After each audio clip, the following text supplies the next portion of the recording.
র্যাবকে বিলুপ্তির যে সুপারিশ এসেছে সে বিষয়ে আজ বড় ধরনের সিদ্ধান্ত আসতে পারে। বিকেলে ষষ্ঠ মন্ত্রণালয়ে আইন শৃঙ্খলা সংক্রান্ত উপদেষ্টা পরিষদ কমিটির সভায় বিষয়টি উঠতে পারে বলে সংশ্লিষ্ট সূত্র একটি জাতীয় দৈনিককে জানিয়েছে।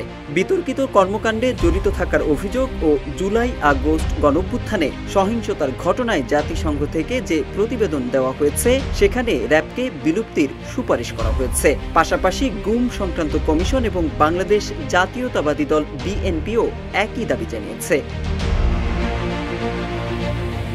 গত 12 ফেব্রুয়ারি জাতিসংঘের প্রতিবেদন প্রকাশের পর জাতিসংঘের রিপোর্টের সুপারিশের ভিত্তিতে র্যাবকে বিলুপ্ত করা হবে কিনা জানতে চাইলে স্বরাষ্ট্র উপদেষ্টা লেফটেন্যান্ট জেনারেল অবসরপ্রাপ্ত জাহাঙ্গীর আলম চৌধুরী জানিয়েছিলেন সবাই বসে একটি সিদ্ধান্ত নেওয়ার কথা। রান্নায় আমার ভালোবাসা Jamuna gas stove. Jamuna gas stove, আধুনিক, নিরাপদ ও দীর্ঘস্থায়ী। এদিকে গত 14 ডিসেম্বর প্রধান উপদেষ্টা ডক্টর মোহাম্মদ ইউনূসের কাছে গুম সংক্রান্ত কমিশন তাদের প্রথম প্রতিবেদন জমা দেয়। ওই প্রতিবেদনে সেখানেও গুরুতর মানবাধিকার লঙ্ঘনমূলক কাজে জড়িত থাকার অভিযোগে র্যাবকে বিলুপ্তির সুপারিশ করা হয়।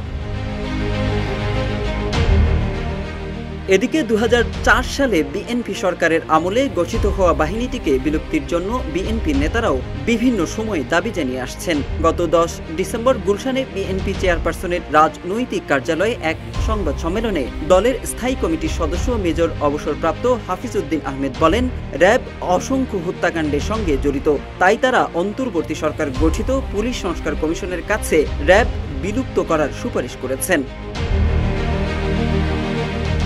স্বরাষ্ট্র মন্ত্রণালয়ের সূত্রে জানানো হয়েছে আজ স্বরাষ্ট্র উপদেষ্টা লেফটেন্যান্ট জেনারেল অবসরপ্রাপ্ত জাহাঙ্গীর আলম চৌধুরীর সভাপতিত্বে মন্ত্রণালয়ের সম্মেলন কক্ষে আইন শৃঙ্খলা সংক্রান্ত উপদেষ্টা পরিষদ কমিটির সভা অনুষ্ঠিত হবে। সভায় র্যাব বিলুপ্তির সুপারিশ নিয়েও আলোচনা হবে।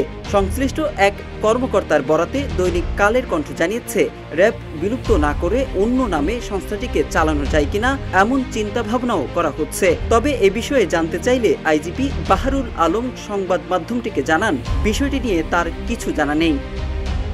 মোহাম্মদ সাইফুল ইসলাম, ইত্তেফাক।